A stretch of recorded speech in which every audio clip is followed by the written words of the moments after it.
Just as Betsie was scraping the very last bit of porridge from her bowl, there was a loud, frantic knock at the back door.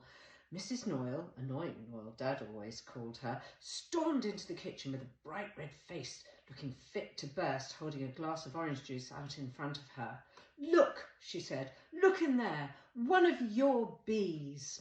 I could have died if I'd drunk that juice." Mum peered into the glass, and sure enough, there was an insect swimming around, but it wasn't a honeybee.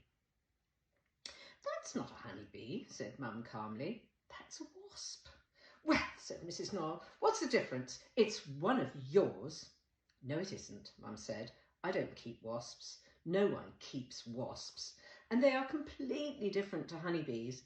And for that matter, even if it were a honeybee, as I've told you on many occasions, it wouldn't necessarily be one of mine.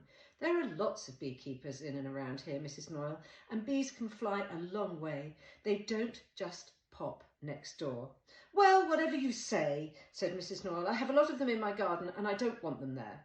"Oh, but Mrs. Noyle," Mum said, "if you didn't have bees in your garden, you wouldn't have so many beautiful flowers and blossoms on your trees." As usual, Mrs. Noyle wasn't at all interested in what Mum had to say.